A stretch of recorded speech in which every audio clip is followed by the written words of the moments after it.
Hello friends, welcome back to Z square classes. रखे आपको सबसे आगे। दोस्तों, आप में से बहुत सारे स्टूडेंट्स ने कमेंट किया था कि sir Allahabad high court group C की जॉब प्रोफाइल के बारे में बताइए। तो आपकी फरमाइश पर आज के इस वीडियो में मैं आप लोगों को Allahabad high court group C की जॉब प्रोफाइल के बारे में छोटी से छोटी और बड़ी से बड़ी जानकारी दूंगा। तो आप बिना स्किप किए हुए पूरा वीडियो देखिए, तभी आपको अच्छे से समझ में आएगा। अदरवाइज़ आप लोग फिर कमेंट करेंगे और वही बात पूछेंगे जो कि मैं इस वीडियो में बता चुका हूँ। तो वीडियो शुरू करने से पहले एक छोटी सी रिक्वेस्ट है, वीडियो को अभी से लाइक कर दें और यदि आप हमारे चैनल पर नए हैं तो सब्सक्राइब करके बेल आइकन जरूर प्रेस करें, क्योंकि इलाहाबाद हाई कोर्ट से रिलेटेड पल पल की अपडेट हम अपने इसी YouTube channel Z square classes पे लाते रहते हैं। तो चलिए वीडियो को शुरू करते हैं। दोस्तों, सबसे पहली बात तो ये है कि आपकी ज्वाइनिंग जिस भी डिस्ट्रिक्ट कोर्ट में होगी उस कोर्ट में आपके डिफरेंट टाइप के सेक्शंस होते हैं, जैसे कि नजारत विभाग, प्रतिलिपि विभाग, प्रशासनिक कार्यालय, चीफ एडमिनिस्ट्रेटिव ऑफिसर जहां बैठते हैं वो ऑफिस, और रिकॉर्ड रूम, सिविल क्रिमिनल दोनों तरह के, लेखानुभाग और न्यायालय।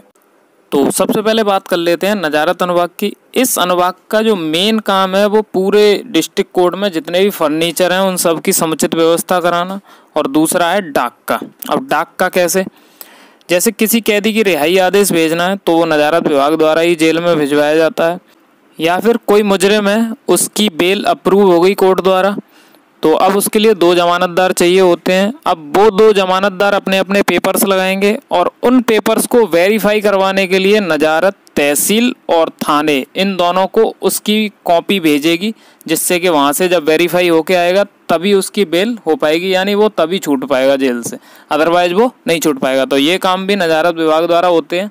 तो अगर आपकी पोस्टिंग इस सेक्शन में होती है तो आप लोगों को ये सारे के सारे काम करने पड़ सकते हैं।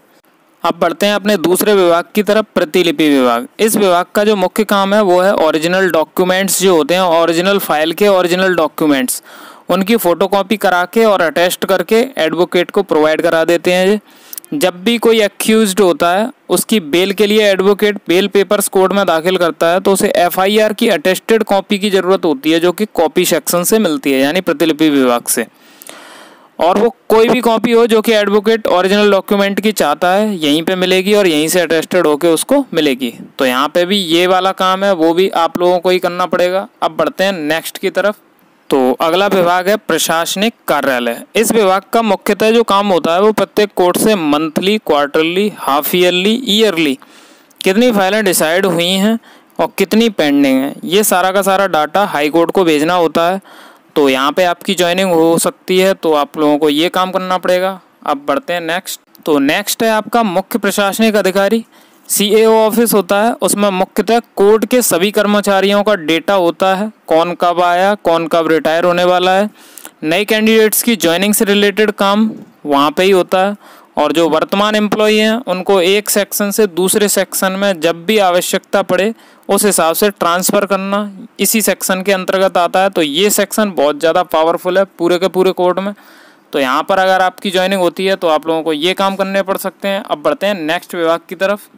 नेक्स्ट है आपका record room, civil criminal. 2 record room होते हैं, एक तो सिविल वाली फाइलों का और एक क्रिमिनल वाली फाइलों का। तो सिविल वाली जहाँ फाइलें रखी जाती हैं वो सिविल का रिकॉर्ड रूम, और जहाँ क्रिमिनल वाली फाइलें रखी जाती हैं वो क्रिमिनल वाला रिकॉर्ड रूम। जब भी कोई फाइल जज साहब द्वारा डिसाइड की जाती है तो बाद में वो रिकॉर्ड के रूप में रिकॉर्ड रूम में सुरक्षित रख दी जाती है। तो यहाँ पर अगर आप लोगों की पोस्टिंग होगी तो इससे रिलेटेड काम करना पड़ेगा आप लोगों को। बढ़ते हैं नेक्स्ट की तरफ, लेखा अनुभाग। इस सेक्शन में कोर्ट के जितने भी कर्मचारी होते हैं, चाहे वो ग्रुप सी के हों, डी के हों, स्टेनो हों, या फिर कोई भी हों, या फिर जज साहब ही क्यों ना हो, सबकी सैलरी बनाने से संबंधित कार्य इसी सेक्शन में होता है। तो ये भी काफ़ी अच्छा सेक्शन है और आप लोगों को यहाँ पे भी काम करना पड़ सकता है। अब बढ़ते हैं नेक्स्ट और लास्ट, सबसे बेहतरीन रिस्पॉन्सिबिलिटी वाला जो सेक्शन है वो है आपका न्यायालय।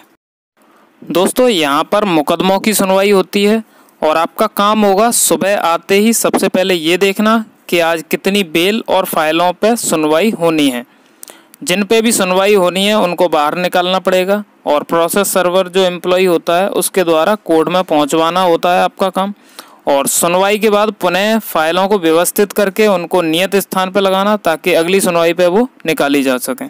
तो ये तो रूटीन का काम है, ये तो डेली होता ही होता है। और क्या हो सकता है यहाँ पे, कोई मुजरिम है, मान लो वो हाजिर नहीं हुआ कोर्ट में, तो जज साहब का आदेश होगा और उस आदेशानुसार उसके खिलाफ वारंट जारी करोगे आप, और संबंधित थाने के जो पैरोकार होते हैं कांस्टेबल, उनको बुला के उस वारंट को उनको दोगे ताकि अभियुक्त को पकड़कर कोर्ट में पेश किया जा सके और अदालत की कार्रवाई सुचारू रूप से चल सके।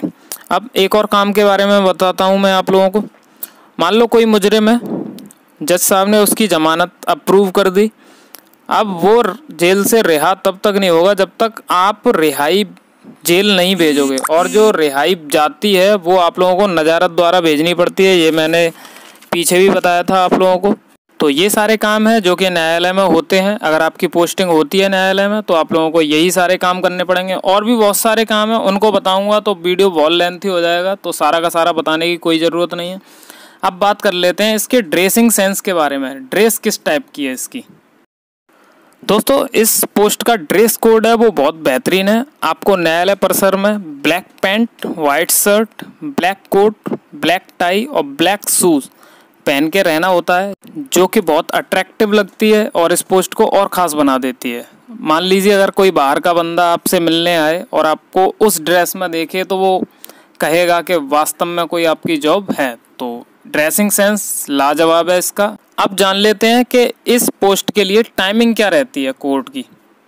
इसकी जो टाइमिंग है वो सुबह 10 बजे से शाम के 5 बजे तक की होती है, और उसमें भी बीच में आपको आधे घंटे का ब्रेक मिल जाता है। तो 7 घंटे की आप लोगों को जॉब करनी होती है और आधा घंटा कट गया तो 6.5 घंटे जॉब करनी होती है आपको।